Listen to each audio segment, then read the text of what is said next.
우리 좌우 옆 사람과 인사 나누겠습니다. 사랑합니다. 축복합니다. 네, 한 번 더 인사하겠습니다. 한 번 더 바라보시면서 당신과 함께 예배 드릴 수 있어서 너무 행복합니다. 인사하겠습니다. 할렐루야. 우리가 이렇게 함께 모여서 드리는 예배를 하나님께서도 기뻐 받으실 줄 믿습니다. 네, 어느 날 맹구가 있는 학교의 반에 수학 수업이 있었습니다. 그래서 선생님이 이 학생들에게 질문했습니다.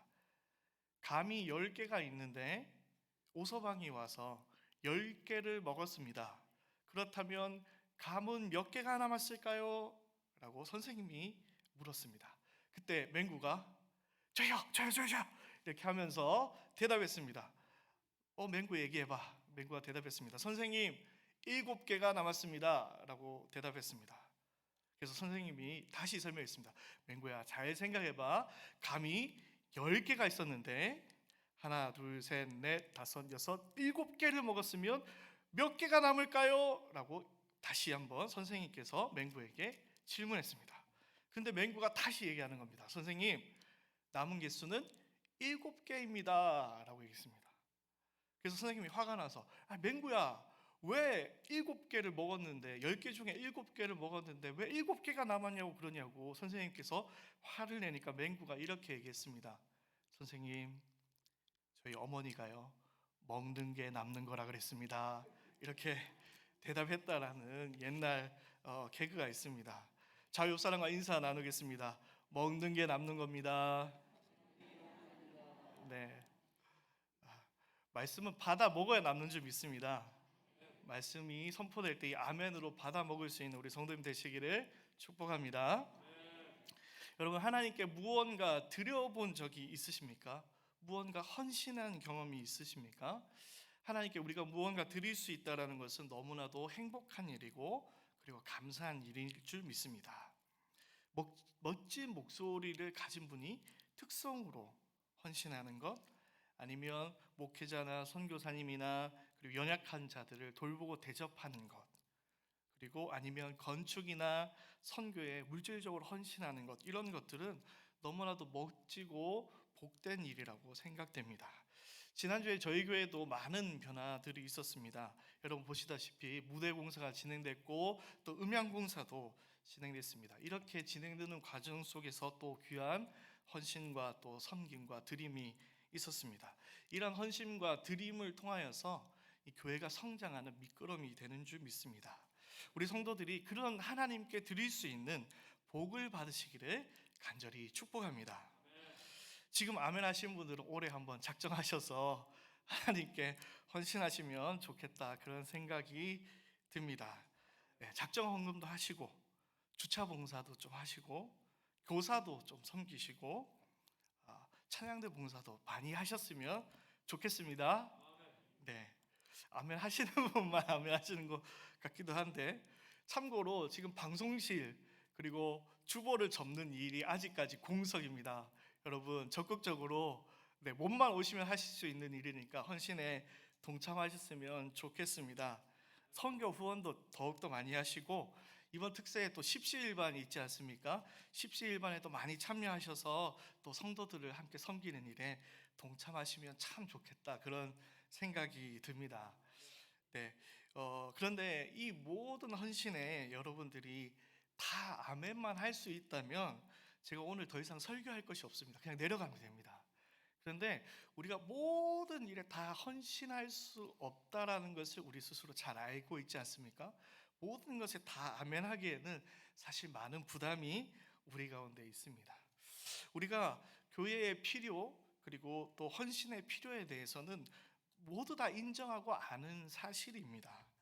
그런데 그 필요를 채우는 헌신에 대해서는 내가 선뜻 대답하기는 쉽지 않을 때가 많이 있습니다. 그때에 우리가 어떻게 해야 되는지 오늘 본문을 통해서 함께 살펴보려고 합니다. 오늘 본문인 요한복음 6장은요, 많은 사람이 모여 있습니다. 예수님을 만나기 위해서 최소 5천 명 이상의 사람들이 모여 있습니다. 이 많은 사람들이 다 예수님을 만나기 위해서 모였습니다. 예수님께서 그 많은 사람들을 만나서 말씀을 가르치시고 또 병자들을 고치시는 과정은 많은 시간이 걸리는 과정이었습니다.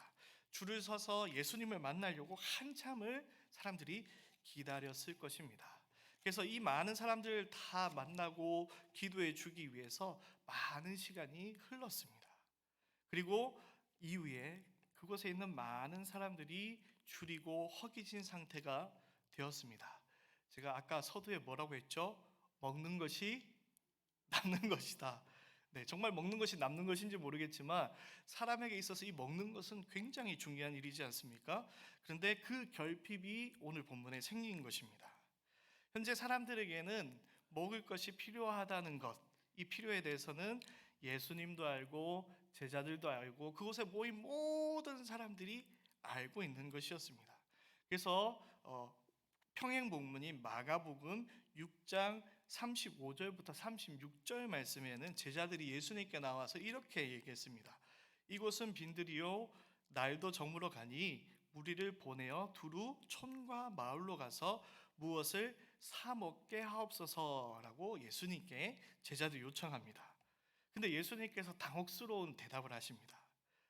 마가복음 6장 37절에 너희가 먹을 것을 주라 라고 말씀하십니다.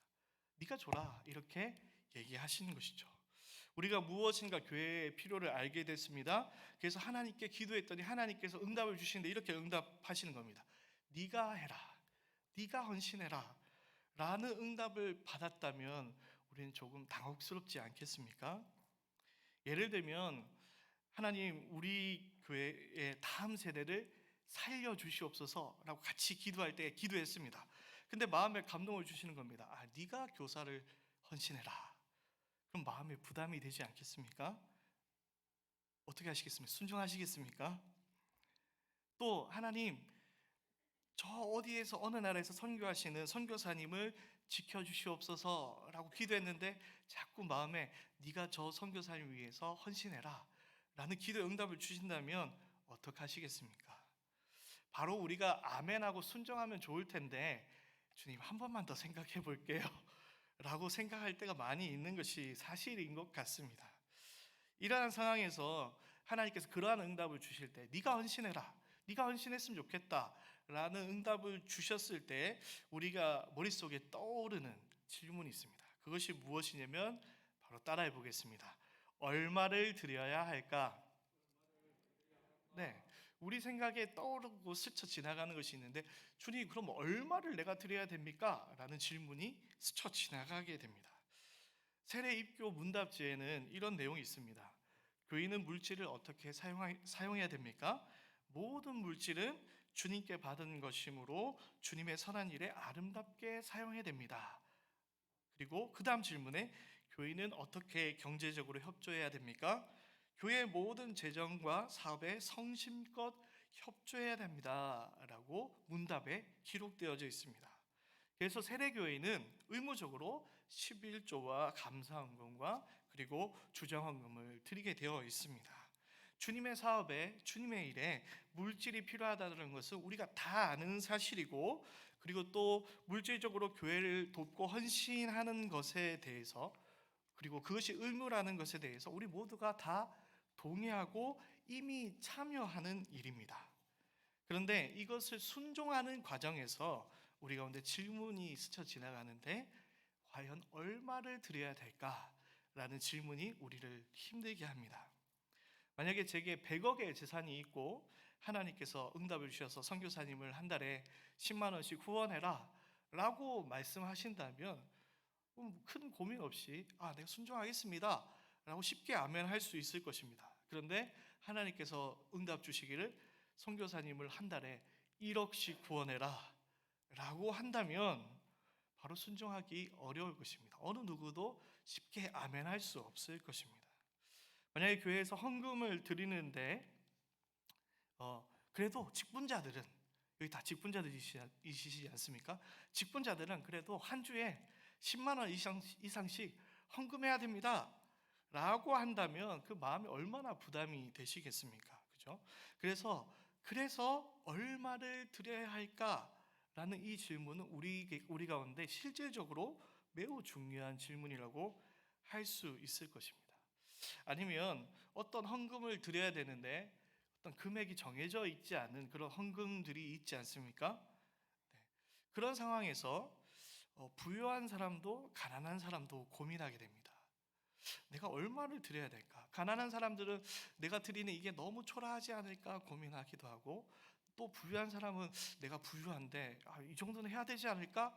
라는 그런 고민들이 들 수밖에 없는 것이죠. 신촌에 유명한 할머니가 한 분 계셨습니다. 그 할머니는 신촌 번화가에서 구걸을 하는 그런 할머니였습니다. 바닥에 앉아가지고 바구니를 놓고 구걸을 하는 할머니가 있었습니다. 근데 이 할머니의 특이한 점이 있었습니다. 특이한 점이 무엇이냐면, 누군가 지나가다가, 학생이 지나가다가 할머니를 발견하고 그 할머니에게 돈을 이렇게 던져줍니다. 네. 근데 쨍그랑 이런 소리가 나면 다른 사람 같으면 감사합니다 그럴 텐데, 이 할머니는 그 바구니를 던져버립니다. 누구를 거지로 하나 이러면서 동전을 던져버리는 그런 할머니가 계셨습니다. 그럼 그 학생은 뻘쭘해서 지갑을 열어가지고 지폐를 넣는 그런 할머니가, 유명한 할머니가 계셨습니다.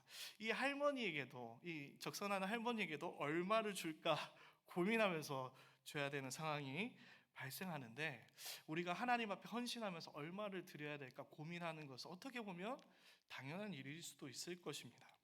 오늘 본문의 제자들도 이 공동체의 필요 앞에, 또 예수님의 명령 앞에서 얼마를 드려야 할까라는 질문을 스스로에게 던지고 있습니다. 빌립은 대답했습니다. 요한복음 6장 7절 말씀을 같이 한번 읽도록 하겠습니다. 시작.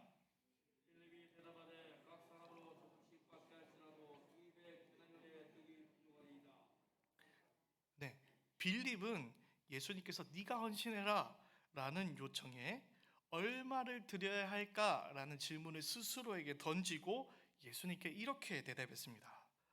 제가 좀 쉽게 풀어서 얘기하면 이런 겁니다. 예수님, 이 사람들이 헌금하면 얼마 정도는 헌금할 수 있고 헌신할 수 있습니다. 근데 제가 대충 계산해 보니까 이 사람들 다 먹으려면 최소 200데나리온, 제가 쉽게 번역하면 한 2천만 원 정도는 필요한데 우리가 그 정도 헌신하기는 좀 쉽지 않습니다. 죄송합니다. 다른 사람 다른 방법을 찾아보는 게 어떨까요? 라고 예수님께 빌립이 대답하고 있는 것이죠. 그리고 같은 예수님의 요청에 같은 얼마를 드려야 할까라는 질문을 던진 예수님의 제자 안드레는 이렇게 대답했습니다. 6장 9절을 같이 읽도록 하겠습니다. 6장 9절 시작.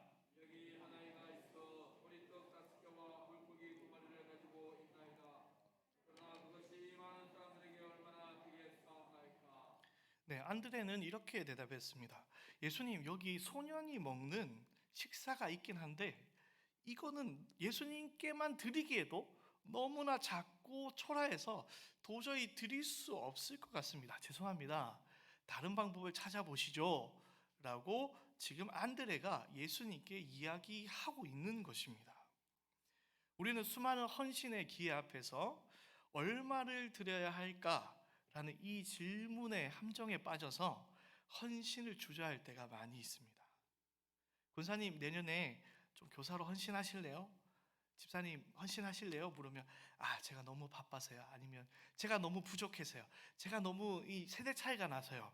이런 이야기를 저는 매년 들으면서 교육자 생활을 했습니다.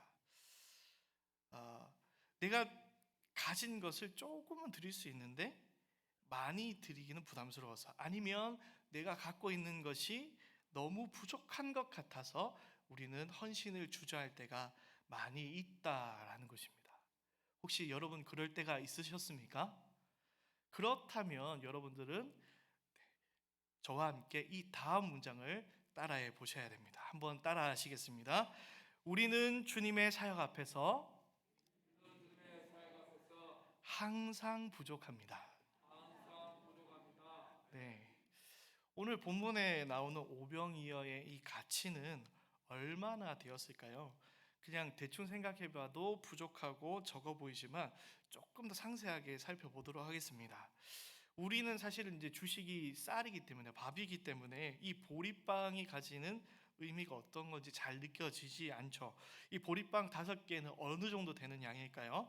누가복음 11장 5절 말씀을 살펴보면 이렇게 되어 있습니다. 또 이르시되 너희 중에 누가 벗이 있는데 밤중에 그에게 가서 말하기를 벗이여 떡 세 덩이를 내게 구워 달라라는 구절이 있습니다.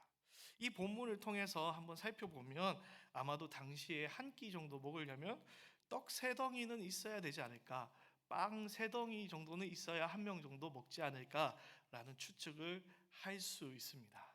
정확한지는 모르겠지만 추측을 하자면 그렇습니다.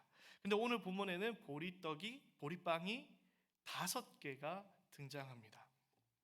그래서 1인분은 조금 넉넉하다고 할 수 있는 정도의 양이 보리떡 5개 정도일 것입니다. 근데 무슨 빵입니까? 보리빵입니다. 밀로 만든 폭신폭신하고 맛있는 그런 빵이 아니라 거친 보리로 만든 보리빵이었습니다. 이것은 가난한 자들의 빵을 의미합니다. 옛날에 우리나라도 부자들이 쌀밥 먹고 가난한 자들이 보리밥 먹듯이 이때도 보리떡, 보리빵은 가난한 자들의 음식이었다는 것입니다. 그리고 물고기는 어땠습니까? 본문에 나오는 이 물고기는 원어에 보면 옵사리온이라고 기록되어져 있습니다. 이 옵사리온이 무엇이냐면 그냥 물고기가 아니라 말리거나 절여진 고기를 의미합니다. 보통은 고급 어종은 절여서 먹거나 이렇게 말려서 먹는 경우가 거의 없죠. 네, 잡어들이라고 그러죠. 뭐 멸치나 뭐 이런 것들, 디포리 이런 것들을 말려서 먹죠. 아니면 젓갈을 담겨서 그렇게 먹죠. 여러분 돔을 잡아가지고 젓갈 담아 먹는 사람 봤습니까? 돔을 말려서 드시는 분 보셨습니까? 그렇지 않죠. 귀한 어종은 또 귀한 요리법에 따라서 먹지 않습니까? 이 옵사리온이라는 이 단어는 초라한 물고기를 의미하는 단어입니다. 그러니까 좀 더 쉽게 우리나라 정서에 맞게 얘기하면 꽁보리밥에 고추장에 멸치 2마리 뭐 이 정도 되는 표현이 보리떡 5개, 물고기 2마리라는 표현일 것입니다. 우리 담임 목사님 뒤에 앉아 계시는데 목사님께 식사 대접을 한다고 누가 꽁보리밥에 멸치 2마리 이렇게 가져다 주면 어떨 것 같습니까? 더군다나 우리 담임 목사님께서는 쌀밥을 좋아하시는데 보리밥을 갖다 주면 어떻겠습니까?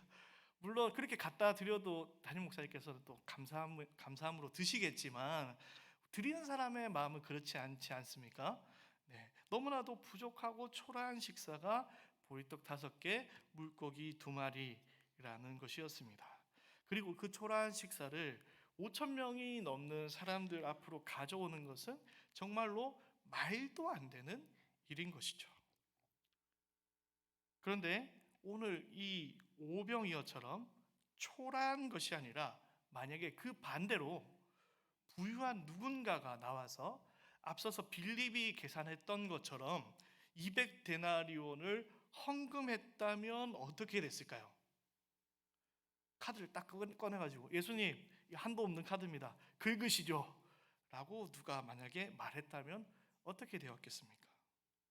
그러면 사람들이 먹기에 충분했을까요? 아닙니다. 그것으로도 턱없이 부족했을 것입니다. 아니 200데나리온이 아니라 2000데나리온을 드렸다고 할지라도 부족했습니다. 왜냐하면 지금 이들이 머물고 있는 것은 산이기 때문입니다. 여기에 배달의 민족이 있는 것도 아니고요. 말 한가운데 있어도 5천 명의 음식을 갑자기 생산해낸다는 것은 불가능한 일입니다. 오늘날도 우리 갑자기 예배 끝나고 여기 계신 성도님들 식사를 이렇게 다 마련할 수 있는 식당이 이 경산에 몇 개나 되겠습니까? 그죠? 돈이 아무리 많아도 그것을 하기에는 부족한 것이었습니다. 마치 지금의 상황은 이스라엘이 출애굽했던 그 당시의 상황, 그 광야의 환경을 연상하게 합니다. 이스라엘에게는 먹는 것이 이 광야에서 큰 문제였을 것입니다. 그들이 돈이 없었던 것은 아니었습니다. 왜냐하면 출애굽 때 이 애굽에서 많은 재산을 가지고 나왔기 때문입니다. 그러나 광야에서는 금은 보화는 아무런 쓸모가 없는 것이었죠. 오직 하나님의 만나 외에는 그 먹을 것을 해결할 수 있는 방법이 없었고 부족한 것이 될 수밖에 없었습니다. 산에서 예수님이 주신 명령, 사람들의 필요를 너희가 채우라 라는 이 명령은 오병이어로도 그리고 200데나리온의 많은 돈으로도 원래 애초에 부족할 수밖에 없는 것이었습니다. 하나님이 우리에게 주신 사명은 원래 우리의 능력으로는 부족한 것임을 우리는 깨달아야 할 것입니다. 그래서 내가 부족해서 할 수 없습니다. 내가 연약해서 내가 가진 것이 부족해서 헌신할 수 없습니다 라는 이 고백은 예수님의 이 말뜻을 잘 깨닫지 못해서 하는 이야기인 것입니다. 그런 부족한 우리들이 생각해야 되는 질문이 있습니다. 한번 저를 따라서 해보겠습니다. 예수님은 얼마가 아니라 다시 한번 예수님은 얼마가 아니라 어디서를 묻고 계신다. 함께 요한복음 6장 5절 하반절을 보겠습니다. 제가 읽도록 하겠습니다. 우리가 어디서 떡을 사서 이 사람들을 먹이겠느냐. 아멘. 예수님께서 뭐라고 물으셨습니까? 어디서 떡을 사서 라고 묻고 계셨습니다. 예수님은 얼마나 필요한지가 아니라 어디에서를 제자들에게 묻고 계셨습니다. 굶주린 자들의 필요는 보이는데 놓여진 환경은 광야와 같고 그리고 우리가 갖고 있는 것은 턱없이 부족한 그 상황 속에서 예수님은 어디서 떡을 먹일 수 있는지 물어보고 계시는 것입니다. 예수님은 그것이 얼마가 필요한가에 대해서 초점을 갖고 묻고 있지 않고 어디에서의 초점을 가지고 질문하고 계십니다. 단지 하나님의 놀라운 일에 쓰임받을 떡이 어디에 있느냐라고 제자들에게 묻고 계신 것입니다. 오늘 본문에서 우리가 일반적으로 생각하는 것처럼 예수님께서 찾으실 때에 어린 소년이 직접 나와가지고 예수님께 오병이어를 바치러 나왔다라고 저는 생각하지 않습니다. 왜냐하면 이 오병이어라는 것은 앞서서 설명드렸다시피 예수님께 가져오기에는 너무나도 부끄럽고 너무나도 부족한 음식이었기 때문입니다. 그것보다는 제 생각에는 제자들에게 발각되었다라고 표현하는 게 저는 더 적절해 보인다라고 생각합니다. 제가 한 이야기를 들려드릴 텐데요. 제가 신학교를 다닐 때 한 2005년, 2006년 정도 될 때의 이야기입니다. 선배님이 계셨는데 같이 기숙사에 사는 선배님이 계셨는데 교회에서 김장철이 돼가지고 김치를 엄청 많이 주신 겁니다. 그래서 이 김치를 받아가지고 기숙사로 가지고 왔어요. 근데 이 김치를 그 공동 냉장고 기숙사에 있는 공동 냉장고에 넣자니 마음이 불안한 겁니다. 왜냐하면 가난한 신학생들이 많았기 때문에 그 냉장고에 넣었다가 이 김치가 어디로 갈지 모르는 겁니다. 그래서 이 선배님이 고민을 했습니다. 이 선배님이 고민을 하더니 딱 이렇게 결론을 짓고 갑자기 어디론가 사라지는 거예요. 따라가 봤더니 저희 기숙사 바로 앞에 화단이 있었습니다.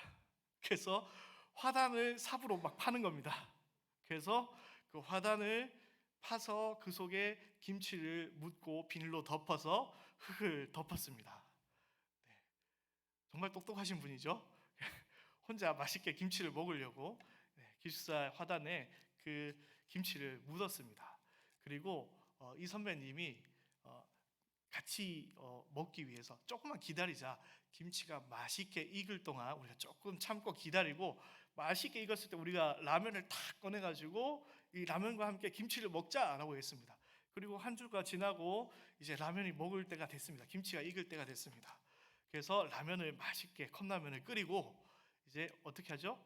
김치를 찾으러 갔습니다. 그래서 땅을 팠는데 김치가 없는 겁니다. 분명히 화단에 김치를 묻었는데 김치가 없는 겁니다. 그래서 어디 갔지 하고 위를 딱 봤는데 저희가 있는 곳이 208호였거든요. 308호에서 김치찌개 냄새가 나는 겁니다.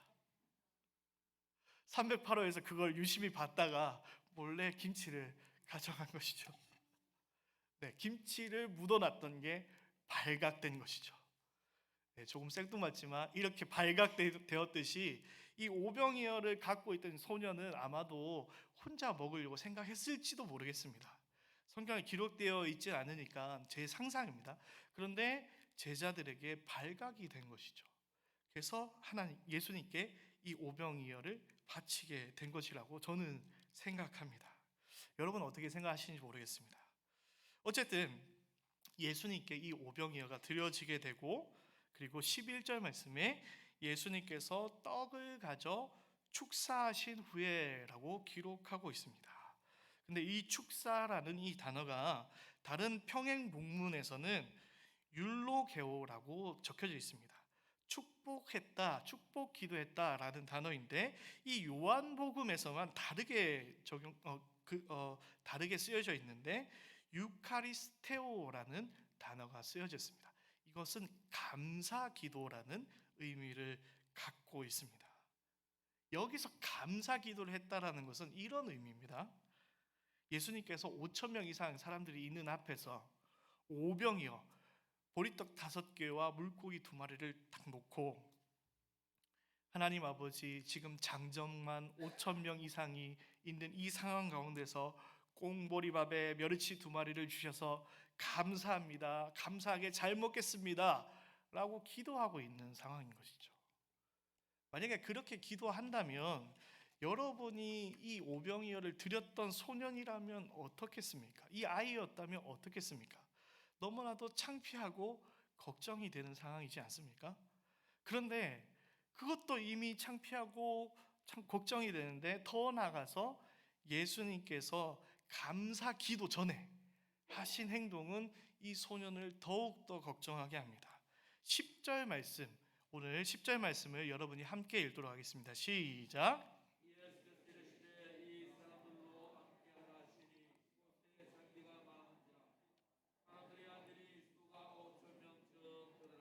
아멘.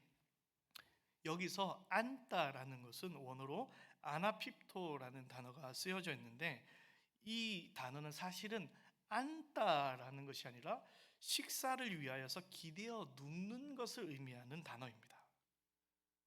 최후의 만찬 아시죠? 최후의 만찬에서 예수님과 제자들이 식탁에 앉는 것이 아니라 비스듬히 누워가지고 만찬을 나누었다는 거 우리 다 알고 계시죠? 유대인들은 정찬, 만찬을 즐길 때에는 누워서 먹었습니다. 비스듬히 누워서 먹었습니다.